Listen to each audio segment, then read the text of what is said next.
This is Greg Troutwine with Maritime Reporter TV, and we're very pleased to be joined by Max Braddock, Ship Superintendent, Detyens Shipyard, to discuss his position at the shipyard with insights on the multiple recent ship repairs jobs that he has managed. To start us off, can you give me a little brief personal and professional background with insights on why you became interested in the maritime industry to start? Yes, sir. I am a Kings Pointer. I graduated class of 2019. I am a transportation and logistics management major. Um, I graduated 5 years ago, and I've been here ever since. I recently got married about 2 years ago, and I have an 18-month little baby girl at home, Brooklyn. My wife, Jessica, she's an estimator here at Detyens. She's been here for a couple of years, and we're very fortunate to have her, and I'm very fortunate to have her in my life as well. I've been a ship superintendent for about 5 years. I've been working with my project manager, Hugh Chamberbitch, also a Kings Pointer, and we've co-managed over 30 ships together my time here. And I got one leaving today, the USNS Pathfinder.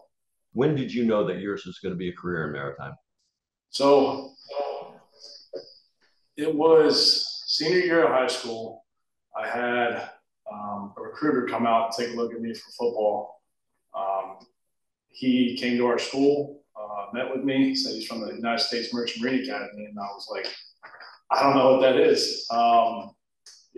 Please tell me more about it. He goes, oh, you spent a year out at sea, basically 4 years of a degree packed into three.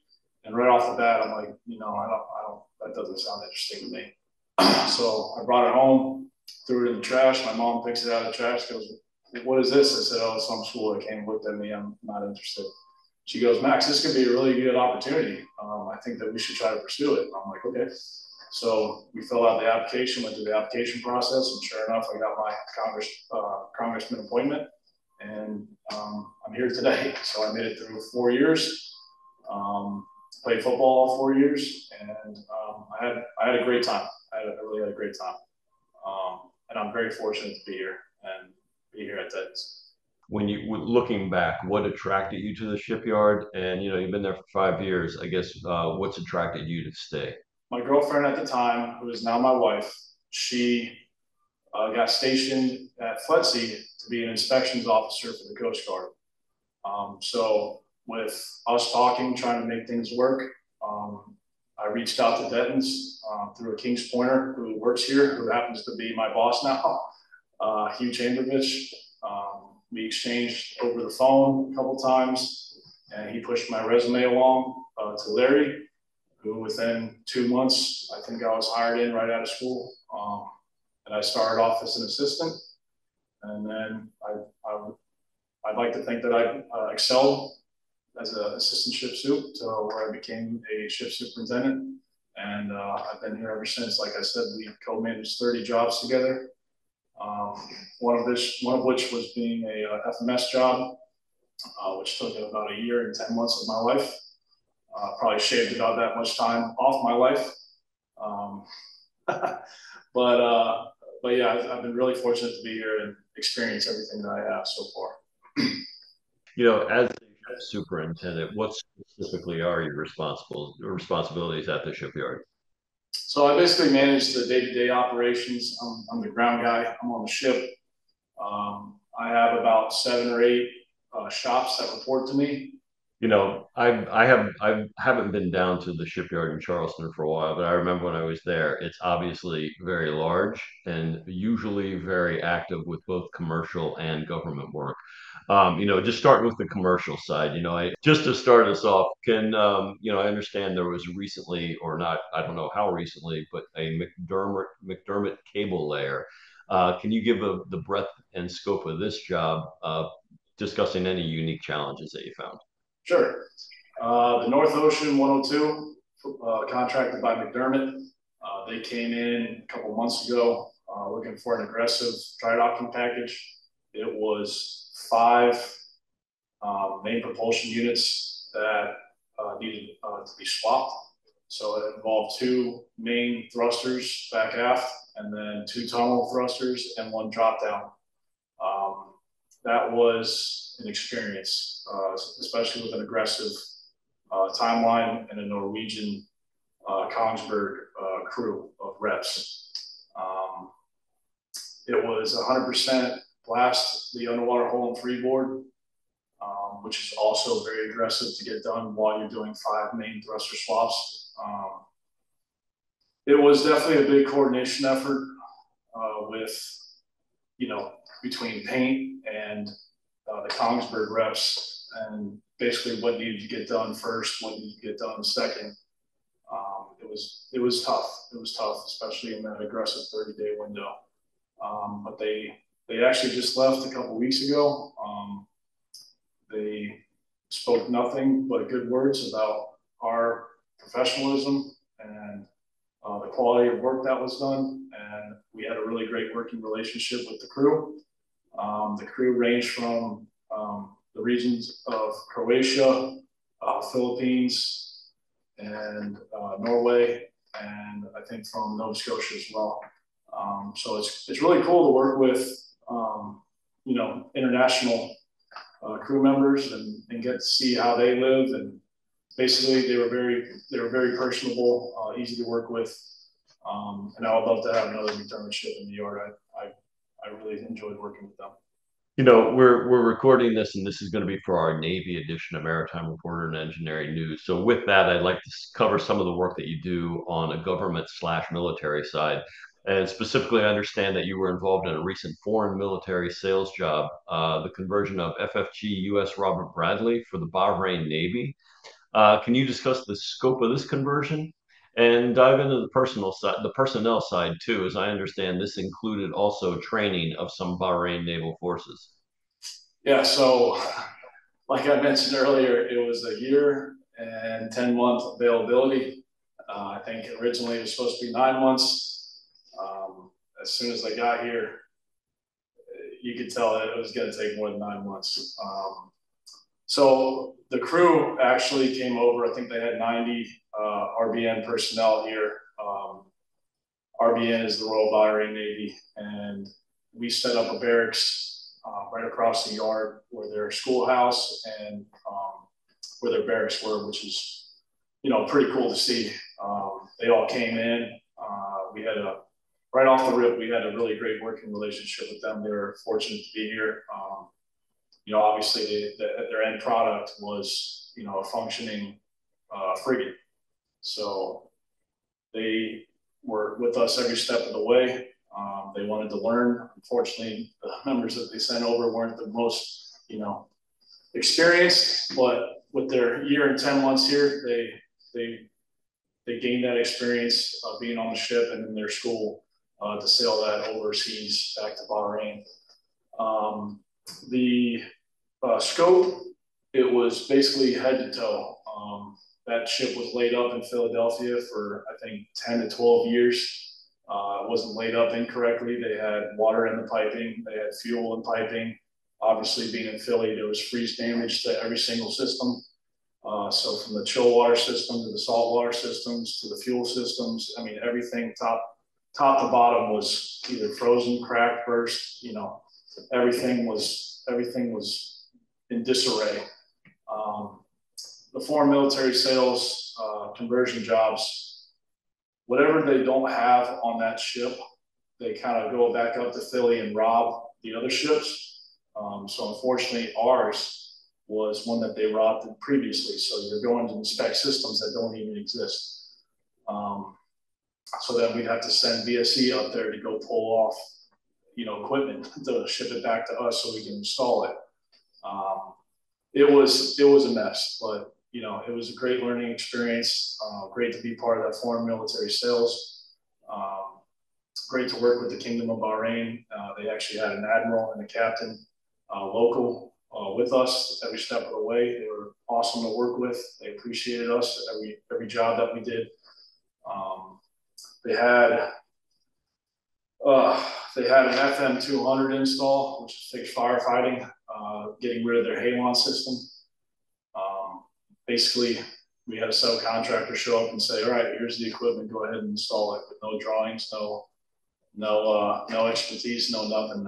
Basically, myself and the other project manager and VSC's industrial manager and the government port engineer kind of came up with our own FM200 system that would provide fixed firefighting system to all their auxiliary spaces in their main engine room.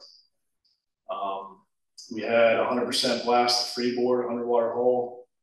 We had main propulsion work with the MRG, shaft work. The superstructure was completely blasted and painted. The flight deck was completely blasted and painted. We installed a 76 millimeter gun up on the O2 level with the Coast Guard supervision. That was pretty cool. I think my experience with them in Bahrain, we became pretty close. I mean, as you would imagine, for a year and 10 months on their ceremony day. And when they left the next day, you know, there was tears in everybody's eyes. You know, we were practically like family at that point. You would think, you know, a foreign country coming to you guys to, you know, basically you bought a junk car out of a car lot and you want a new car and you end up sailing or driving away with a new car. They were very happy. Relationships with them, I still keep in touch with some of the Bahrain guys and the industrial manager from VSE, and our working relationship with VSE and NAVSE was great. I actually had a great time working with them, and I know it took a lot longer than expected, but it was really a cool experience to be part of that, and I'm looking forward to the next one if we have one. I'm sure I'll be working on it too. Sounds like an incredible experience. And just listening from what you were saying, I mean, it sounds like your job, you know, obviously it's technical, you're following drawings and plans, but then you get a ship like you did, and it seems like there's a lot of kind of working on your feet and changing based on the condition of the ship, which you know, I'm sure it's big, I'm sure it's challenging, but it's got to be interesting as well. Oh yeah, I mean, you can plan as much as you want that morning. As soon as you step on the ship, that plan right out the window. So, yeah, we definitely had a lot of challenges, but we overcame them, and obviously they got their product in the end, and they sailed back overseas, and they're looking forward to, you know, coming back here for another one. So. You know, we write about the age of the Navy and the government fleet regularly, and you know, I know there's a lot of new construction, but there's still a lot of really old ships around, particularly in NOAA. Can you discuss? I understand you've had a couple recent experiences, or I don't know if they're still ongoing, with some NOAA work, particularly with the Pisces and Oregon 2, I believe. Mm-hmm. So the Oregon 2 actually came in a couple days after Bahrain left. The Pisces came in about 4 hours after Bahrain left. So I went from a year and a half or a year and 10-month job straight to NOAA. So we worked them simultaneously. They both went into dry dock one. The Oregon had a complete 100% blast on the freeboard and underwater hull. The Pisces had a 100% blast on the freeboard and spot on the underwater hull. The Pisces was interesting. They have a centerboard, which is pretty much a 30-foot paddle, if you will, with a bunch of sensors and radar equipment on the end of it. And it actually retracts up into the ship. And while they're underway, it actually sticks about 10 to 15 feet down into the water. So we actually had to pull that centerboard out through the O3 level. Through the bridge. They actually had a soft patch on the bridge, and then on the flying bridge, we had to pull both of those out with our large crane. We had to pull it all the way out, blast and paint it, do some work on the transducers and sensors on there, and then reinstall that thing. And that was a job in and of itself. They both had main engine room work. They had diesel overhauls on the Pisces, and on the Oregon they had a MRG work, or they had MRG work on the Oregon. That engine room was about the size of this room.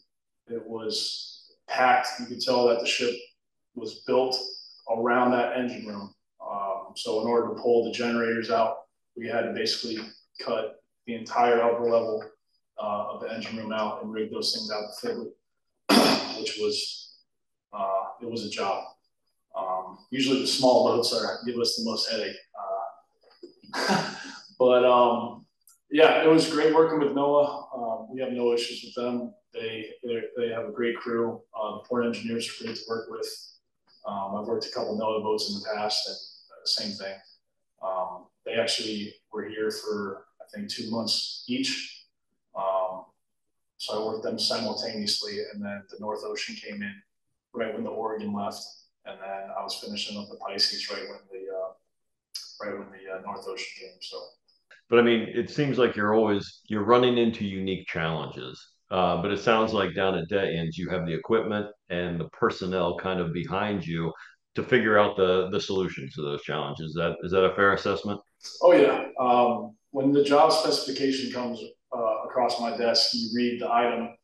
You're like, okay, well, it's not gonna, it's just, you're pulling the engine out or you're pulling the generator out. It's not gonna be that big of a deal. And once the ship actually gets here, and you see where the generator is, you're like, okay, yeah, okay. So now there's a lot more work involved to actually do the work. So, yeah, ship checks are a big thing. Our estimators go on them and kind of provide us some insight on what we can expect when the ship gets here.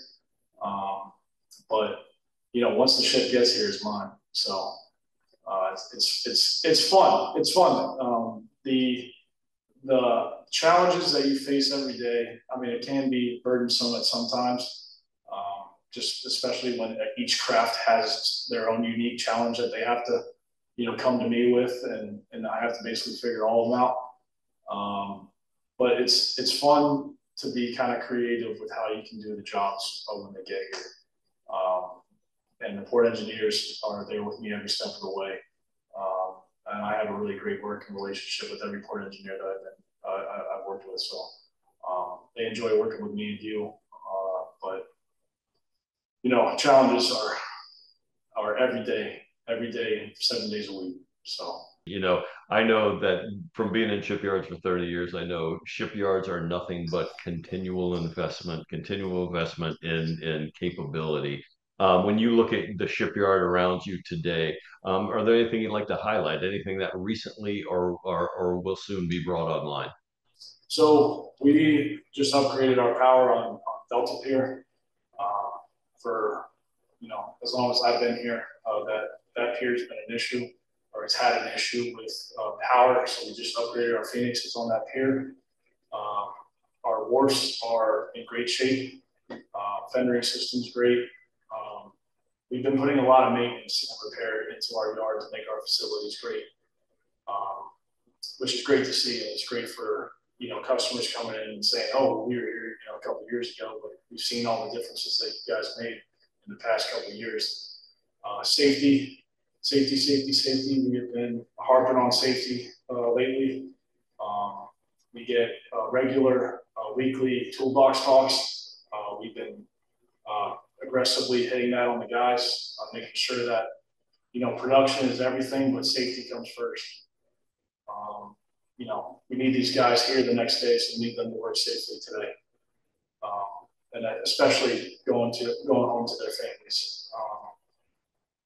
As a ship superintendent, you have to push the guys to get stuff done now. You almost have to take a step back and say, "Hey, that's not safe. Let's do it in a more safe manner."